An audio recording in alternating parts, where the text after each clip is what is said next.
사람도 죽였다고요. 모른 척 할 거 아니죠? 굴지 말고 교수님 살려줘요. 생각을 해요. 진짜 확 죽여버릴까 보다. 무조건 하는 거고 그냥 가만히.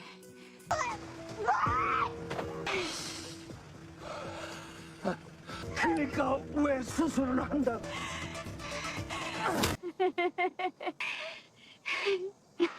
울지 마.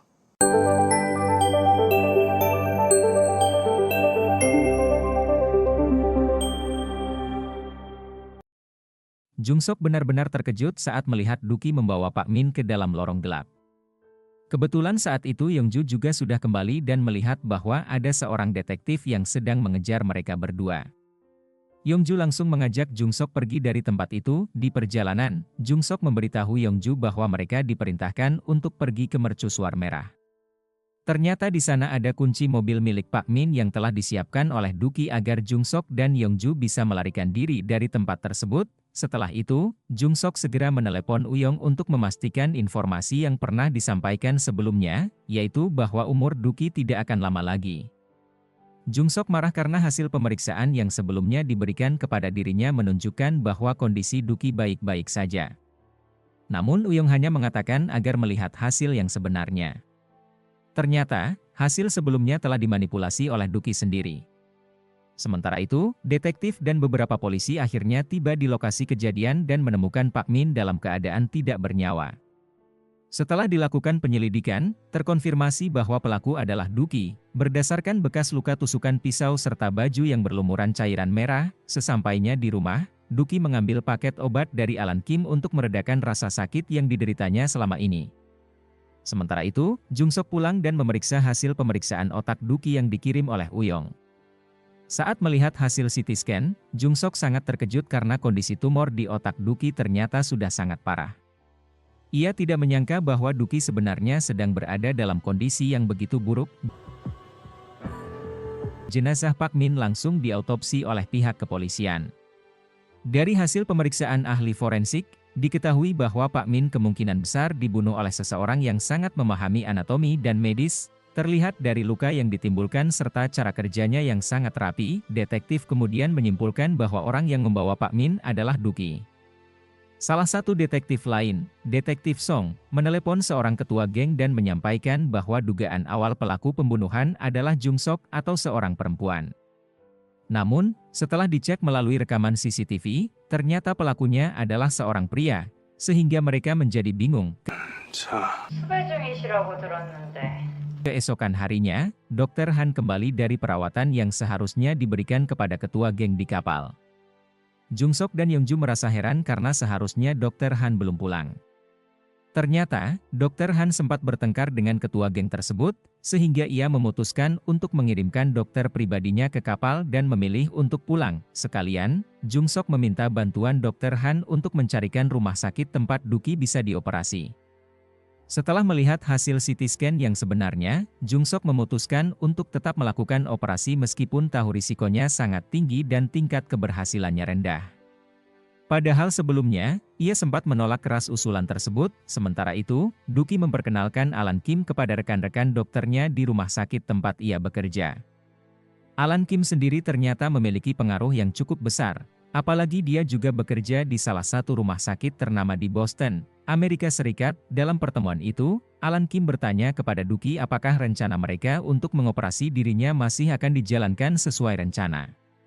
Duki menjawab bahwa rencana tersebut tetap berjalan, dan Jungsok akan tetap dilibatkan dalam proses itu. Namun, Yongju yang sebelumnya mendukung Jungsok untuk melakukan operasi kepada Duki, mulai berubah pikiran setelah melihat hasil CT scan terbaru.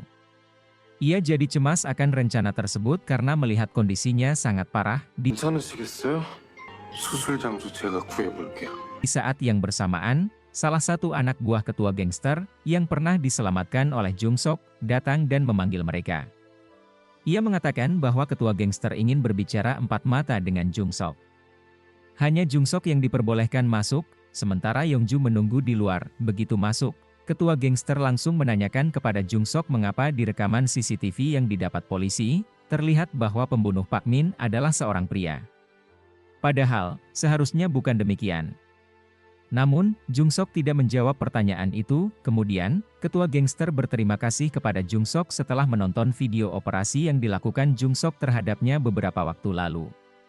Ia pun berjanji akan membantu Jung Sok kapanpun ia membutuhkannya. Di tempat lain pada malam yang sama, Duki diminta oleh detektif yang untuk bertemu secara pribadi. Pada hari itu juga, mereka mendapat kabar bahwa Kyong telah meninggal dunia. Setelah minum bersama untuk menenangkan diri, detektif yang mulai menceritakan semuanya, ia mengungkap bahwa ia tahu Duki adalah orang yang membunuh Pak Min, dan kemungkinan besar juga membunuh detektif lain yang merupakan temannya sendiri. Duki tidak menjawab secara langsung, tetapi dari ekspresi wajahnya, detektif yang bisa menyimpulkan bahwa Duki tidak membantah. Lebih dari itu, Duki bahkan tidak menunjukkan rasa takut sedikitpun. Ia berkata kepada detektif yang bahwa ia menyimpan sebuah rahasia besar milik sang detektif yang selama ini ditutupi dan seharusnya diungkap ke publik. Karena saling memiliki kelemahan satu sama lain, mereka akhirnya memutuskan untuk bekerja sama. Setelah mendengar kabar kematian Kyong, Duki dan Jung Sok datang ke tempat pemakaman. Di sana, Jung Sok berkata kepada Kyong bahwa orang yang membunuh ayahnya telah hadir di situ juga. Yongju masih penasaran, mengapa Duki membunuh ayah Kyong. Ternyata alasannya sangat sederhana. Ayah Kyong ingin mengambil Jung Sok dari Duki karena ia sangat kagum dengan kemampuan Jung Sok. Sebagai seorang pebisnis, ayah Kyong ingin mempekerjakan Jung Sok agar bisa menghasilkan banyak uang. Jung Sok pun mengakui bahwa jika ia berada di posisi Duki, kemungkinan ia juga akan melakukan hal yang sama. Ia dan Duki sama-sama memiliki kecenderungan psikopat, sehingga tindakan itu dianggapnya wajar dalam logika mereka. Mungkin karena alasan itulah Duki tidak pernah mengizinkan Jung Sok untuk kuliah ke Boston. Namun, Jung Sok masih belum puas dengan penjelasan itu. Ia kembali bertanya kepada Duki, mengapa pada waktu itu Duki meremehkannya, tidak percaya padanya, dan bahkan mengabaikannya begitu saja. Ternyata alasannya juga sesederhana itu. Duki marah kepada Jung Sok karena pada saat operasi ayah Kyong, Jung Sok menghalangi niatnya untuk menghabisi nyawa sang ayah. Padahal, rencana awal Duki adalah membuat seolah-olah ayah Kyong meninggal karena penyakitnya saat sedang dioperasi.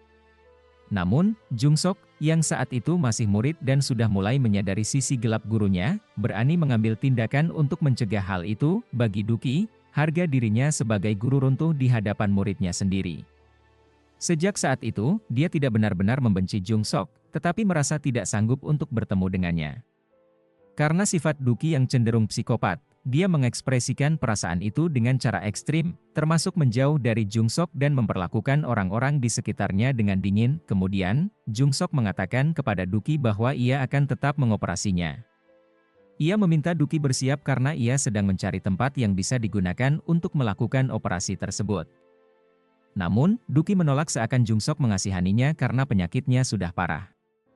Jung Sok tetap bersikeras dan mengatakan bahwa ia tidak peduli, yang penting ia tetap akan melakukannya. 그냥 가만히. Setelah itu, Duki pulang ke rumah dan kembali bertemu Alan Kim untuk mendiskusikan rencana selanjutnya. Rencananya, operasi akan dilakukan oleh Alan Kim dan juga Dr. Huyong. Namun, Huyong hanya akan numpang nama, sementara pelaksana utamanya adalah Jung Sok. Tapi sampai saat itu, Jung Sok sendiri belum tahu bahwa ia akan sepenuhnya menangani operasi tersebut. Pada malam itu, bersama Dr. Han, Jung Sok akhirnya menemukan ruang operasi yang bisa mereka sewa. Pemiliknya mengatakan bahwa ruangan hanya bisa digunakan dari pukul 10 malam hingga pukul 6 pagi, dan harus sudah dibersihkan sebelum waktu tersebut. Sementara itu, Yongju yang menunggu di luar didatangi oleh Misra, orang kepercayaan Duki yang biasa membantu di rumah. Wanita itu memberikan kartu namanya dan mengatakan bahwa jika terjadi sesuatu pada Jung Sok atau jika ia mengalami kesulitan, maka ia harus menemuinya. Setelah memastikan ruang operasi bisa digunakan, Jung Sok tiba-tiba menerima telepon dari detektif yang memintanya datang ke kantor polisi malam itu juga. Jung Sok pun langsung berangkat di kantor polisi. Jung Sok diinterogasi sebagai saksi karena terekam oleh CCTV berada di tempat kejadian. Detektif yang kemudian bertanya apakah benar Duki membencinya sedemikian rupa hingga pernah melaporkannya atas percobaan pembunuhan. Detektif itu tampaknya sedang mencoba memprovokasi agar Jung Sok mau jujur soal kejadian yang sebenarnya. Namun, Jung Sok tetap memilih bungkam. Meski begitu, detektif yang menyimpulkan bahwa Jung Sok adalah kelemahan terbesar dari Duki. Artinya, siapapun yang mencoba menyakiti Jung Sok akan menjadi target utama Duki, karena dia tidak akan membiarkan orang menyentuh kelemahannya. Meski ditekan dengan berbagai pertanyaan, Jung Sok tetap berkata bahwa ia tidak tahu apa-apa. 너는 근데 나는 알거든. 미친 건 최도. Keesokan harinya, Duki mulai membereskan rumahnya. Ia menyuruh Misra menyiapkan semua kebutuhan, lalu memberikan upah terakhir kepada Misra. Di saat itu, ia mendapat telepon dari Jung Sok, yang memberitahu bahwa ruang operasi telah ditemukan dan prosedur akan dilakukan keesokan harinya. Duki mengatakan bahwa alamatnya bisa langsung dikirimkan saja karena ia akan pergi sendiri ke tempat itu tanpa perlu dijemput oleh Jung Sok. Namun, sebenarnya ia sama sekali tidak berniat untuk datang ke sana. Kemudian Misra menyampaikan bahwa jika Jung Sok mengetahui hal tersebut, ia pasti akan sangat marah. Duki pun membenarkannya, menyatakan bahwa memang benar Jung Sok akan sangat marah. Apalagi jika ia sampai tahu bahwa dirinya telah dibohongi. Misra juga memberitahu bahwa belakangan ini Jung Sok dipanggil oleh detektif yang terkait kasus kematian Pak Min. Mungkin saja hal itu membuat Jung Sok jadi kepikiran dan makin curiga. Mendengar hal itu, Duki langsung marah besar kepada detektif Yang. Malam itu juga, ia menyuruh detektif Yang datang ke gudangnya. Setelah ditelepon, detektif Yang pun segera bergegas menuju lokasi yang dimaksud. Sementara itu, di tempat lain, Jung Sok dan tim medis lainnya sudah bersiap-siap untuk melakukan operasi pada Duki. Semua perlengkapan dan persiapan telah dilakukan, dan mereka hanya tinggal menunggu. Tapi sampai pukul 10 malam, Duki tidak datang juga di gudang. Detektif Yang akhirnya tiba. Ia masuk ke dalam dan terkejut ketika melihat ada sebuah kulkas besar yang sebelumnya terkunci, namun kini tampak sengaja dibiarkan terbuka. Saat ia membukanya, ia mendapati jasad salah satu rekannya, detektif yang telah dinyatakan hilang beberapa waktu lalu, dibekukan di dalam kulkas itu. Tak lama kemudian, Duki datang dengan ekspresi datar. Ia langsung memberikan sebuah rekaman kepada detektif Yang. Rekaman tersebut memperlihatkan detektif yang telah dibunuh itu sedang membongkar berbagai kejahatan dan kecurangan yang dilakukan oleh detektif Yang sendiri. Rupanya, detektif yang pernah menutup-nutupi sebuah kasus besar dan bahkan sengaja menghilangkan bukti-bukti penting. Duki menyelidiki semuanya dibantu oleh seorang detektif lain yang dikenalnya. Semua informasi dalam rekaman telah dikonfirmasi kebenarannya. Akhirnya, Duki meminta detektif Yang untuk melanjutkan kasus tersebut dan menangkap dirinya. Sementara itu, di lokasi tempat operasi, Alan Kim datang menemui Jung Sok dan berkata bahwa Duki tidak akan datang. Ia menjelaskan bahwa operasi tidak bisa dilakukan di tempat tersebut karena sudah hampir 1 tahun terakhir Duki mengonsumsi obat tertentu untuk memperkuat tubuhnya. Obat itu membuat tubuhnya berisiko mengalami pendarahan hebat jika dioperasi, dan di tempat darurat seperti itu, tidak ada peralatan medis yang cukup memadai untuk mengatasi situasi kritis tersebut. Hal ini membuat Yongju semakin khawatir. Ia mengatakan kepada Dr. Han bahwa sepertinya mereka tidak seharusnya memaksakan operasi tersebut, karena ia merasa kasihan pada Jung Sok yang terus-menerus dibohongi oleh Duki. Namun beberapa saat kemudian, Alan Kim memanggil mereka, terutama Dr. Han, dan mengatakan bahwa dia setuju jika Dr. Han dan Yongju membantu operasi nanti. Hanya saja, operasi tersebut tidak bisa dilakukan sekarang. Menurut Alan, Duki baru bisa menjalani operasi sekitar 1 bulan lagi. Alasan sebenarnya Duki ingin operasi ini gagal adalah karena ia memang sengaja memperburuk kondisi kesehatannya sendiri. Tujuannya agar kemungkinan besar Jung Sok tidak dapat menyelamatkannya di meja operasi. Motif ini memang terkesan aneh, tapi itulah niatnya. Setelah mendengar hal itu, Jung Sok langsung pergi ke rumah Duki. Namun ia tidak berhasil menemukan gurunya di sana karena ternyata Duki sudah kabur. Ia memang sengaja menghindar agar tidak bisa ditemukan oleh Jung Sok. Sementara itu, keesokan harinya detektif yang bersama beberapa polisi kembali ke gudang milik Duki. Mereka menyelidiki tempat itu dan menyadari bahwa malam sebelumnya Duki sengaja meninggalkan jejak seperti rokok dan minuman keras. Jejak itu menjadi bukti bahwa dialah pelaku di balik serangkaian kematian misterius, termasuk kematian seorang perawat. Alasan Duki melakukan semua itu adalah karena ia ingin melindungi Jung Sok. Di sisi lain, Jung Sok bertemu dengan Alan Kim dan menanyakan maksud sebenarnya dari ucapan Duki yang ingin meninggal di meja operasi. Alan Kim menjelaskan bahwa Duki memang sengaja merancang semua ini. Ia ingin agar Jung Sok, dalam perjalanan karirnya sebagai dokter, merasakan satu kegagalan besar agar tidak menjadi orang yang sombong. Semua itu masih berkaitan dengan luka lama Duki, yaitu saat Jung Sok menggagalkan niatnya untuk menghabisi nyawa ayah Kyong. Setelah itu, Alan Kim membawa Jung Sok ke tempat operasi yang sudah direncanakan. Namun, operasi itu baru bisa dilakukan 1 bulan lagi. Jung Sok menolak rencana tersebut karena kondisi Duki sudah sangat parah. Ia bersikeras untuk membawa Duki ke ruang operasi hari itu juga, atau paling lambat keesokan harinya. Menunda operasi bukan lagi pilihan. Di tempat lain, Yongju teringat ucapan Misra yang pernah mengatakan jika terjadi sesuatu, ia bisa dihubungi. Karena itu, Yongju memutuskan untuk menemui Misra. Sementara itu, Duki terlihat sedang berjalan-jalan di taman. Ia memang sengaja kabur ke tempat itu agar tidak dikejar oleh Jung Sok. Pada pagi harinya, Misra menyampaikan bahwa polisi telah datang ke gudang dan menyimpulkan bahwa Duki adalah pelaku utama dari semua kejadian tragis yang terjadi belakangan ini. Tiba-tiba, kondisi Duki memburuk dan penyakitnya kambuh. Malam itu juga, Jung Sok menemui ketua geng yang pernah berjanji akan membantu jika dibutuhkan. Jung Sok meminta bantuan untuk menemukan keberadaan Duki. 아니면 야, 방 하나 내드려. Di sisi lain, Misra juga meminta bantuan Dr. Han karena ia tidak bisa menangani kondisi Duki yang semakin melemah. Saat Dr. Han tiba, ia langsung memberikan pertolongan medis dan bertanya pada Duki, mengapa ia melakukan semua ini pada Jung Sok. Padahal jika ia mau dioperasi, kemungkinan besar ia akan sembuh. Namun kini kondisinya justru semakin parah dan kemungkinan operasi akan gagal. Dr. Han menawarkan untuk merawat Duki hingga ajal menjemputnya, tapi Duki menolak. Ia bersikeras bahwa rencana awal harus tetap dijalankan dan tidak boleh ada seorang pun yang mengganggu. 내 방식대로 죽. Keesokan harinya, detektif Yang dan pihak kepolisian secara resmi mengumumkan bahwa Duki adalah pelaku dari pembunuhan terhadap perawat dan 2 orang lainnya. Kabar ini langsung tersebar di televisi. Jung Sok dan Yongju juga mengetahui berita tersebut. Karena penasaran, Yongju kembali menemui Misra dan menanyakan apa yang sebenarnya terjadi. Misra pun menjelaskan bahwa saat ini Dr. Han sedang bersama Duki. Ia juga mengungkapkan bahwa Duki tidak akan ditangkap karena telah membuat kesepakatan dengan pihak kepolisian. Semua hal tersebut diceritakan oleh Yongju kepada Jung Sok. Setelah mendengarnya, ketua gangster memutuskan untuk meminta bantuan detektif kenalannya guna melacak keberadaan Dr. Han melalui nomor teleponnya. Sementara itu, Dr. Han masih tetap tidak menyetujui rencana Duki.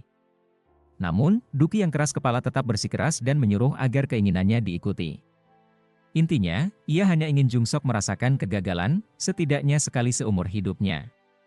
Dr. Han mempertanyakan kemungkinan bahwa setelah mengalami kegagalan tersebut, Jung Sok justru akan trauma dan enggan melakukan operasi lagi untuk selamanya. Namun, Duki sama sekali tidak peduli. Ia tetap kukuh bahwa rencananya harus dilaksanakan dan tidak ada satu orang pun yang boleh menggagalkannya. Semua itu dilandasi sakit hati terhadap Jung Sok yang dulu menggagalkan niatnya untuk menghabisi seseorang. Maka, menurutnya, Jung Sok juga pantas merasakan kegagalan. Kemudian, Jung Sok bertemu dengan Yongju dan sempat marah karena Yongju tidak memberitahukan soal keberadaan Misra. Mereka lalu pergi ke lokasi yang sempat disebutkan oleh Misra, tempat yang kemungkinan besar didatangi oleh Duki. Namun sayangnya, mereka tidak berhasil menemukan Duki karena ternyata lokasi itu memang hanya dikunjungi Duki pada hari sebelumnya. Pada malam hari, Duki ditelepon oleh ketua gangster yang dikirim oleh Jung Sok. Ketua gangster itu sudah berada di depan rumah persembunyian Duki. Setelah bertemu, mereka mengobrol, dan Duki menjelaskan alasannya kabur dari Jung Sok. Ia kembali menegaskan bahwa tujuannya hanya satu, agar Jung Sok merasakan kegagalan. Duki bahkan mencoba membujuk ketua gangster untuk bekerja sama dengannya. Di waktu yang sama, Jung Sok bertemu dengan detektif Yang. Detektif itu terus memaksa Jung Sok untuk mengakui bahwa semua ini adalah kesalahannya, bahwa karena Jung Sok lah Duki sampai melakukan semua tindakan tersebut. Namun Jung Sok tidak terima. Ia berkata bahwa yang menghabisi nyawa perawat adalah Duki sendiri, bukan dirinya. Ia juga menolak rencana operasi yang dipaksakan Duki dan mengatakan bahwa ia akan tetap berusaha menyelamatkan Duki, karena pernyataan itu bertentangan dengan kesepakatan sebelumnya, bahwa Duki akan ditangkap dalam kondisi sudah meninggal dunia. Detektif Yang marah besar. Tidak lama kemudian, mereka mendapat kabar dari anak buah gangster bahwa keberadaan Duki telah ditemukan. Jung Sok dan Yong Ju pun bergegas pergi ke lokasi tersebut. Namun di tengah jalan, mobil mereka justru ditabrak oleh detektif Yang. Rupanya, sang detektif ingin mencegah Jung Sok agar tidak bisa menyelamatkan Duki. Dalam kekacauan itu, detektif yang berusaha melukai tangan dan jari-jari Jung Sok agar ia tidak bisa melakukan operasi lagi. Dengan kata lain, membuatnya gagal. 그러니까 왜 수술을 한다? Sementara itu, ketua gangster yang sebelumnya setuju membantu Jung Sok, kini justru berpihak pada Duki. Ia memutuskan untuk tidak memanggil Jung Sok ke lokasi persembunyian, bahkan tanpa tahu kondisi terbaru Jung Sok yang sedang berjuang menyelamatkan dirinya sendiri. Untungnya, Yong Ju sudah sadar kembali dan berusaha melindungi Jung Sok sebisa mungkin. Pada akhirnya, demi melindungi dirinya, Jung Sok terpaksa menghabisi nyawa detektif Yang. Sementara itu Dr. Han tidak mengerti dengan sikap Duki yang keras kepala. Menurut Duki, ia dan Jung Sok sangat mirip, bahkan jika diperiksa DNA-nya, bisa saja mereka memang memiliki hubungan darah atau mempunyai hubungan keluarga. Tak lama kemudian, Jung Sok menelepon ketua gangster dan meminta agar telepon itu diberikan kepada Duki, untuk menyampaikan semuanya secara langsung. Mendengar kabar tersebut, Duki langsung panik dan segera pergi ke lokasi kejadian. Ia tahu pasti bahwa ada seseorang yang telah kehilangan nyawanya. Sesampainya di sana, ia melihat Yong Ju baru saja memindahkan tubuh detektif yang ke bagian belakang mobil. Duki kemudian mengambil kunci mobil milik sang detektif, mobil yang akan ia gunakan nantinya. Saat ia bertanya kepada Jung Sok alasan di balik kejadian itu, Jung Sok menjawab bahwa semua itu terjadi karena Duki tidak mau segera dioperasi. Selain itu, Jung Sok juga meminta bantuan Duki karena ia tidak tahu cara membereskan tubuh detektif yang dengan rapi. Namun, Duki tetap bersikeras. Ia mengatakan bahwa rencananya tidak akan berubah, ia baru bersedia dioperasi 1 bulan lagi. Baginya, ini adalah bentuk balas dendam terhadap Jung Sok karena dulu Jung Sok telah menggagalkan rencananya. Maka sekarang, ia ingin Jung Sok merasakan kegagalan untuk pertama kalinya. Walaupun Jung Sok sudah memohon-mohon, Duki tetap menolak. Karena kesal, ia bahkan memukul kaki Jung Sok ketika Jung Sok mencoba memaksanya pergi dari tempat itu. Hal ini menegaskan bahwa Duki benar-benar tidak ingin operasi dilakukan lebih cepat. Sebelum pergi, Duki menyerahkan ponselnya kepada Jung Sok dan mengatakan bahwa jika ia sudah siap untuk dioperasi, ia sendiri yang akan menghubunginya. Ia meminta Jung Sok untuk mengikuti rencananya. Beberapa waktu pun berlalu. Tiba-tiba ditampilkan adegan di rumah duka, namun ternyata semua itu hanyalah sebuah kamuflase. Tempat tersebut sengaja disamarkan agar mereka bisa melakukan operasi terhadap Duki secara diam-diam. Tim medis sudah bersiap sesuai dengan rencana Duki. Mereka terdiri dari Uyong, Alan Kim, Dr. Han, dan Yong Ju. Sebelum operasi dimulai, Jung Sok sempat bertemu dengan Duki dan menyampaikan bahwa ia yakin akan berhasil melakukan operasi tersebut, lalu mengucapkan sampai jumpa di meja operasi. Tak lama kemudian, mereka semua sudah siap, dan operasi pun dimulai. Walaupun proses operasinya tidak ditampilkan, ketegangan tetap terasa. Yang mengejutkan, anjing-anjing peliharaan Jung Sok ternyata tidak dihabisi oleh Duki. Sebaliknya, ia hanya menitipkannya kepada Misra agar disimpan dengan baik. Hal ini kemudian disampaikan langsung oleh Misra. Setelah operasi, Jung Sok dan timnya kembali menerima tugas medis lainnya. Dan kalian pasti sudah tahu, pasien yang dimaksud adalah Duki sendiri. Meskipun wajahnya tidak diperlihatkan secara langsung, tapi dari situ kita tahu bahwa Duki berhasil diselamatkan oleh Jung Sok. Dengan kata lain, Duki gagal membalaskan dendamnya. Ia tidak berhasil membuat Jung Sok gagal. Itulah akhir dari drama ini.